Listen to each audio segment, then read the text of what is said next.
श्रेष्ठ कर्म की गाथा हमको सब है सुनाए। तुझसे मिलने की आशा लेकर मधुबन सब आए।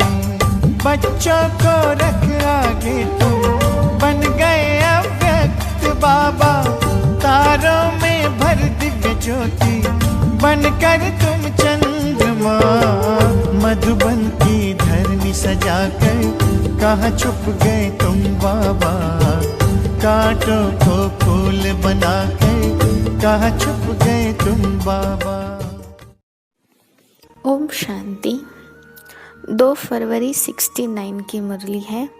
टाइटल है अव्यक्त मिलन के अनुभव की विधि। मुरली सुनते हैं। प्रेम स्वरूप बच्चे, ज्ञान सहित प्रेम जो होता है वही यथार्थ प्रेम है। आप सभी का प्रेम रस बाप दादा को भी खींच कर लाता है। सभी बच्चों के दिल के अंदर एक ही आशा दिखाई दे रही है। वो कौन सी? कई बच्चों ने संदेश भेजा कि आप हमें भी अपने अव्यक्त वतन का अनुभव कराओ। ये सभी बच्चों की आशाएं अब पूर्ण होने का समय पहुंच ही गया है। आप कहेंगे कि सभी संदेशी बन जाएंगे, लेकिन नहीं, अव्यक्त वतन का अनुभव भी बच्चे करेंगे, लेकिन दिव्य बुद्धि के आधार पर जो अब अलौकिक अनुभव कर सकते हो वह दिव्य दृष्टि द्वारा करने से भी बहुत लाभदायक, अलौकिक और अनोखा है। इसलिए जो भी बच्चे चाहते हैं कि अव्यक्त बाप से मुलाकात करें वो कर सकते हैं। कैसे कर सकते हैं? इसका तरीका सिर्फ यही है कि अमृत वेले याद में बैठो और यही संकल्प रखो कि अब हम अव्यक्त बाप दादा से मुलाकात करें। जैसे साकार में मिलने का समय मालूम होता था तो नींद नहीं आती थी और समय से पहले ही बुद्धि द्वारा इसी अनुभव में रहते थे, वैसे अब भी अव्यक्त मिलन का अनुभव प्राप्त करना चाहते हो तो उसका बहुत सहज तरीका यह है, अव्यक्त स्थिति में स्थित होकर रूहान करो तो अनुभव करेंगे कि सचमुच बाप दादा के साथ बातचीत कर रहे हैं। और इसी रूहान में जैसे संदेशियों को कई दृश्य दिखाते हैं, वैसे ही बहुत गुह्य गोपनीय रहस्य बुद्धि योग से अनुभव करेंगे। लेकिन एक बात यह अनुभव करने के लिए आवश्यक है, वो कौन सी मालूम है? अमृत वेले भी अव्यक्त स्थिति में वह स्थित हो सकेंगे जो सारा दिन अव्यक्त स्थिति में और अंतर्मुख स्थिति में स्थित होंगे, वही अमृत वेले ये अनुभव कर सकेंगे। इसलिए अगर स्नेह है और मिलने की आशा है तो ये तरीका बहुत सहज है, करने वाले तो कर सकते हैं और मुलाकात का अनोखा अनुभव प्राप्त कर सकते हैं। वतन में बैठे बैठे कई बच्चों के दिलों की आवाज़ तो बाप तक पहुंचती रहती है।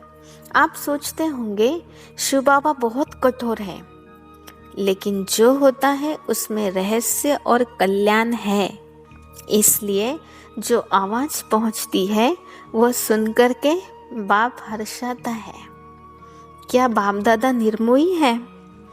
आप सभी बच्चे निर्मोही हो, निर्मोही बने हो तो बाप दादा निर्मोही और बच्चों में शुद्ध मोह, तो मिलन कैसे होगा? बाप दादा में शुद्ध मोह है। साकार बाबा का बच्चों में तो शुद्ध प्यार था, शिव बाबा का नहीं है, बाप दादा का है। जैसे हमारा है वैसा नहीं। शुद्ध मोह बच्चों से भी जास्ती है, लेकिन बाप दादा और बच्चों में एक अंतर है।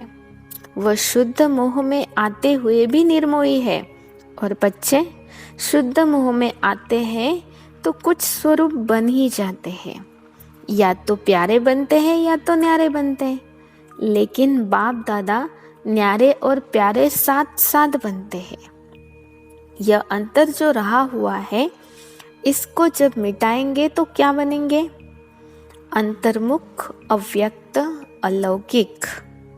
अभी कुछ कुछ लौकिकपन भी मिल जाता है, लेकिन जब यह अंतर खत्म कर देंगे तो बिल्कुल अलौकिक और अंतर्मुखी अव्यक्त फरिश्ते नजर आएंगे। इस साकार वतन में रहते हुए भी फरिश्ते बन सकेंगे। आप फिर कहेंगे, आप वतन में जाकर फरिश्ता क्यों बने, यहाँ ही बनते। लेकिन नहीं, जो बच्चों का काम वो बच्चों को साजे, और जो बाप का कार्य है वह बाप ही करते हैं। बच्चों को अब पढ़ाई का शो दिखाना है, टीचर को पढ़ाई का शो नहीं दिखाना है। टीचर को पढ़ाई पढ़ानी होती है, स्टूडेंट को पढ़ाई का शो दिखाना होता है। शो केस में शक्तियों को, पांडवों को आना है। बाप दादा तो है ही गुप्ता। अभी सभी के दिल में यही संकल्प है कि अब जल्दी जल्दी ड्रामा की सीन चलकर खत्म हो जाए। लेकिन जल्दी होगी, हो सकती है, होगी या हो सकती है। भावी जो बनी हुई है वो तो बनी हुई है, बनी हुई ही रहेगी। लेकिन बनी हुई भावी में यह इतना नजर आता है कि अगर कल्प पहले माफिक संकल्प आता है तो संकल्प के साथ साथ अवश्य पहले भी पुरुषार्थ तीव्र किया होगा। तो यह भी संकल्प आता है कि ड्रामा का सीन जल्दी पूरा कर अभी अव्यक्त वतनवासी बन जाए। बनना तो है, लेकिन आप बच्चों में इतनी शक्ति है जो अव्यक्त वतन को भी व्यक्त में खींचकर ला सकते हो। अव्यक्त वतन का नक्शा व्यक्त वतन में बना सकते हो। आशाएं तो हर एक की बहुत है, ऐसे ही पहुंचती है जैसे इस साकारी दुनिया में बहुत बड़ी ऑफिस होती है टेलीफोन और टेलीग्राम की, वैसे ही बहुत शुद्ध संकल्पों की तारे वतन में पहुंचती है। अभी क्या करना है? कई बच्चों के कुछ लोक संग्रह प्रति प्रश्न भी है, वो भी पहुंचते हैं। कई बच्चे मूंझते हैं कि साकार द्वारा तो यह कहा कि सूक्ष्म वतन है ही नहीं, तो बाबा कहाँ गए, कहाँ से मिलने आते हैं, कहाँ ये संदेश भेजते हैं, क्यों भोग लगाते हैं? इसका भी राज है। क्यों कहा गया था? इसका मूल कारण यही है कि जैसे आप लोगों ने देखा होगा कि कभी कभी छोटे बच्चे जो है ना, जब कोई चीज़ के पीछे ही लग जाते हैं तो वो चीज़ भल अच्छी भी होती है, लेकिन हद से ज़्यादा अगर उस चीज़ के पीछे पड़ जाते हैं तो बच्चों से क्या कहा जाता है? वह चीज़ उनकी आंखों से छिपाकर ये कहा जाता है कि है ही नहीं। इसलिए ही कहा जाता है कि इसकी जो एक्स्ट्रा लगन लग गई है ना, वो कुछ ठीक हो जाए। इसी रीति वर्तमान समय कई बच्चे इन्हीं बातों में कुछ चटक गए थे, तो उनको छुड़ाने के लिए साकार में कहते थे कि यह सूक्ष्म वतन है ही नहीं। तो यह भी बच्चों की इस बात से बुद्धि हटाने के लिए कहा गया था। लेकिन इसका भाव ये नहीं है कि अगर बच्चों से चीज छिपाई जाती है तो वो चीज़ खत्म हो जाती है। समझा या नहीं? यह एक युक्ति है चटकी हुई चीज से छुड़ाने की। तो ये भी युक्ति की, अगर सूक्ष्म वतन नहीं तो भोग कहाँ लगाते हो? इस रस्म रिवाज को कायम क्यों रखा? कोई भी ऐसा कार्य होता है तो खुद भी संदेश क्यों पूछवाते थे? तो ऐसे भी नहीं कि सूक्ष्म वतन नहीं है, सूक्ष्म वतन है, लेकिन अब सूक्ष्म वतन में आने जाने की बजाय स्वयं ही सूक्ष्म वतन वासी बनना है। यही बाप दादा की बच्चों में आशा है। आना जाना ज़्यादा नहीं होना चाहिए, यह यथार्थ है। कमाई किसमें है? तो बाप बच्चों की कमाई को देखते हैं और कमाई के लायक बनाते हैं, इसलिए यह सभी रहस्य बोलते रहे। अभी समझा कि क्यों कहा था और अब क्या है? सूक्ष्म वतन के अव्यक्त अनुभव को अनुभव करो। सूक्ष्म स्थिति को अनुभव करो। आने जाने की आशा तो अल्पकाल की ही है। अल्पकाल के बजाय सदा अपने को सूक्ष्म वतनवासी क्यों नहीं बनाते? और सूक्ष्म वतनवासी बनने से ही बहुत वंडरफुल अनुभव करेंगे। खुद आप लोग वर्णन करेंगे कि यह अनुभव और संदेशियों के अनुभव में कितना फर्क है। वो कमाई नहीं, ये कमाई है, और अनुभव भी। तो एक ही समय दो प्राप्ति हो, वो अच्छा या एक ही चाहते हो? और कई बच्चों के मन में ये भी प्रश्न है ना कि ना मालूम, जो बाप दादा कहते थे कि सभी को साथ लेके जाएंगे, अब वो तो चले गए, लेकिन वह चले नहीं गए हैं, मुक्ति धाम में जा नहीं सकते सिवाय बारात व बच्चों के। बारात के बगैर अकेले जा सकते हैं? बारात तैयार है? यही सुना है, अब तक की बारात के साथ ही जाएंगे। जब बारात ही सज रही है तो अकेले कैसे जाएंगे? अभी तो सूक्ष्म वतन में ही अव्यक्त रूप से स्थापना का कार्य चलता रहेगा। जब तक स्थापना का कार्य समाप्त नहीं हुआ है, तब तक बिना कार्य सफल किए हुए घर नहीं लौटेंगे, साथ ही चलेंगे। और फिर चलने के बाद क्या करेंगे मालूम है? क्या करेंगे? साथ चलेंगे और साथ रहेंगे, और फिर साथ साथ ही सृष्टि पर आएंगे। आप बच्चों का जो गीत है, कभी भी हाथ और साथ ना छूटे, तो बच्चों का भी वायदा है, तो बाप का भी वायदा है। आप अपने वायदे से बदल नहीं सकते। और भी कोई प्रश्न है? यूं तो समय प्रति समय सब स्पष्ट होता ही जाएगा। कईयों के मन में यह भी है ना कि ना मालूम, जन्म होगा व क्या होगा? होगा, जन्म होगा। जैसे आपकी मम्मा का जन्म हुआ वैसे होगा। आप बच्चों का विवेक क्या कहता है? ड्रामा की भावी को देख सकते हो, थोड़ा थोड़ा देख सकते हो। जब आप लोग सबको कहते हो कि हम त्रिकालदर्शी बाप के बच्चे हैं, तो आने वाले काल को नहीं जानते हो। आपके मन के विवेक अनुसार क्या होना चाहिए? अव्यक्त स्थिति में स्थित होकर हाँ या ना कहो तो जवाब निकल आएगा। इस रीति से बाप दादा ने 2-4 बार पूछा। बहुत करके सभी का यही विचार था कि नहीं होगा। आज ही उत्तर चाहते हो या बाद में? हलचल तो नहीं चल रही।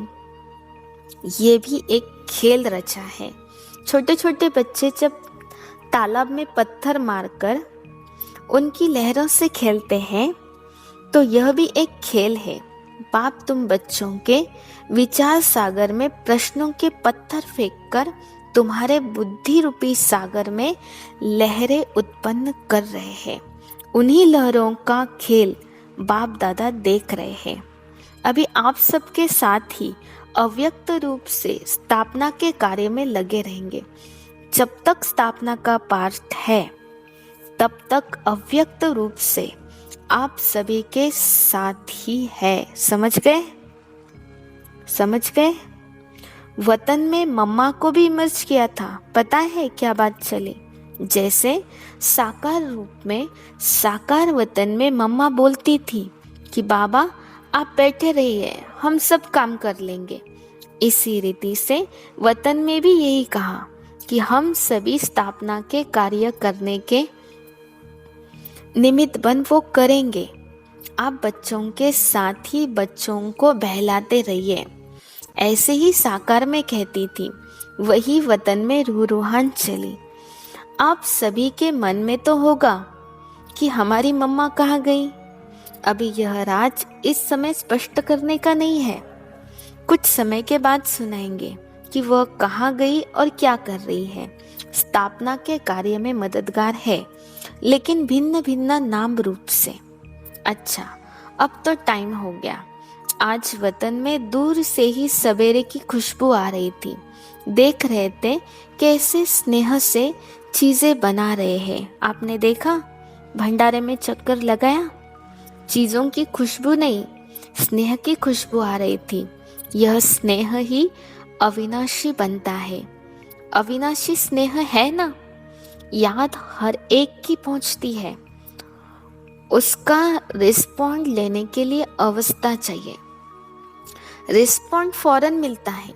जैसे साकार में बच्चे बाबा कहते थे तो बच्चों को रिस्पॉन्ड मिलता था, तो रिस्पॉन्ड अब भी फौरन मिलता है, लेकिन बीच में व्यक्त भाव को छोड़ना पड़ेगा, तब भी उस रिस्पॉन्ड को सुन सकेंगे। अब तो और ही ज़्यादा चारों ओर सर्विस करने का अनुभव कर रहे हैं। अब अव्यक्त होने के कारण एक और क्वालिटी बढ़ गई है। कौन सी मालूम है? वो यह है, पहले तो बाहरयामी था, अभी अंतर्यामी हो गया हो। अव्यक्त स्थिति में जाने की आवश्यकता नहीं रहती, स्वतः ही 1 सेकंड में सभी का नक्शा देखने में आ रहा है। इसलिए कहते हैं कि पहले से एक और गुण बढ़ गया है। अव्यक्त स्थिति में तो खुशबू से ही पेट भर जाता है। आप लोगों को मालूम है, एक मुख्य शिक्षा बच्चों के प्रति दे रहे हैं। अब सर्विस तो करनी है, यह तो सभी बच्चों की बुद्धि में लक्ष्य है और लक्ष्य को पूर्ण भी करेंगे, लेकिन इस लक्ष्य को पूर्ण करने के लिए बीच में एक मुख्य विघ्न आएगा। वो कौन सा पता है? मुख्य विघ्न सर्विस में बाधा डालने के लिए कौन सा आएगा? सभी के आगे नहीं, मेजॉरिटी के आगे आएगा। वो कौन सा विघ्न है? पहले से बता देते हैं। सर्विस करते करते यह ध्यान रखना कि मैंने यह किया, मैं ही कर सकता हूँ। यह मैंपन आना, इसको ही कहा जाता है ज्ञान का अभिमान, बुद्धि का अभिमान, सर्विस का अभिमान।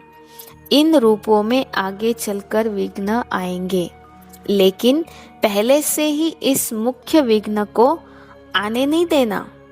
इसके लिए सदा एक शब्द याद रखना कि मैं निमित्त हूँ।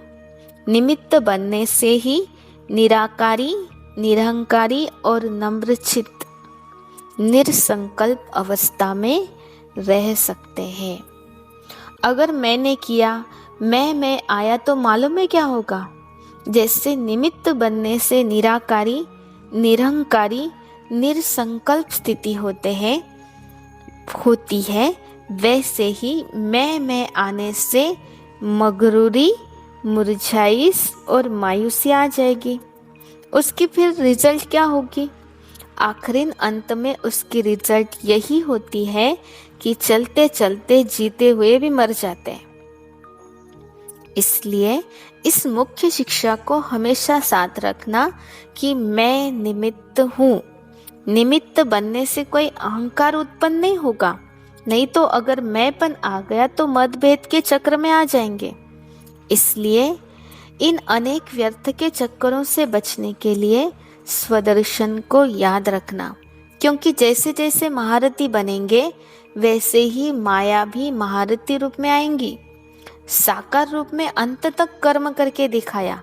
क्या कर्म करके दिखाया याद है? क्या शिक्षा दी?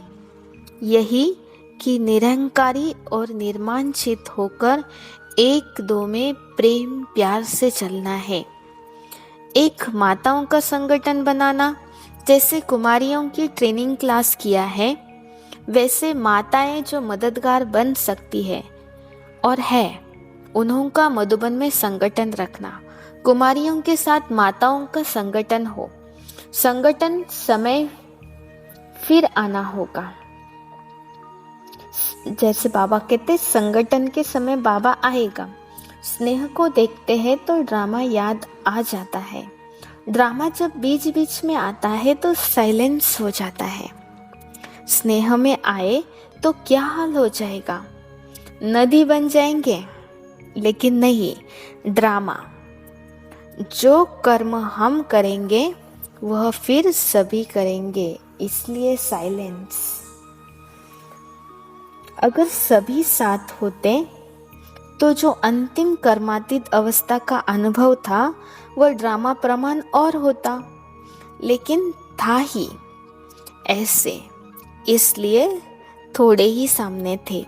सामने होते भी जैसे सामने नहीं थे, स्नेह तो वतन में भी है और रहेगा, अविनाशी है ना। लेकिन जो सुनाया कि स्नेह को ड्रामा साइलेंस में ले आता है और यही साइलेंस शक्ति को लाएगी। फिर वहाँ साकार में मिलन होगा। अभी अव्यक्त रूप में मिलते हैं, फिर साकार रूप में सतयुग में मिलेंगे। वह सीन तो याद आती है ना, खेलेंगे, पाठशाला में आएंगे, मिलेंगे। आप नूरे रतन सतयुग की सीनरी वतन में देखते रहते हो। जो बाप देखते हैं वही बच्चे भी देखते हैं और देखते जाएंगे। अब तो ज्वाला रूप बनना होगा। आपका ही ज्वाला रूप का यादगार है, पता है? ज्वाला देवी भी है। वो कौन है? ये सभी शक्तियों को ज्वाला रूप देवी बनना है। ऐसी ज्वाला प्रज्वलित करनी है जिस ज्वाला में यह कलयुगी संसार जलकर भस्म हो जाएगा।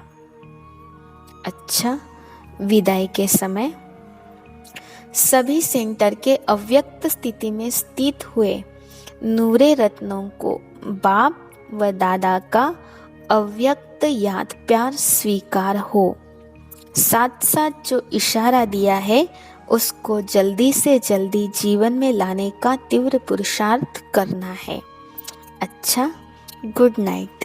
सभी शिव शक्तियों और पांडवों प्रति बाप का नमस्ते। ओम शांति।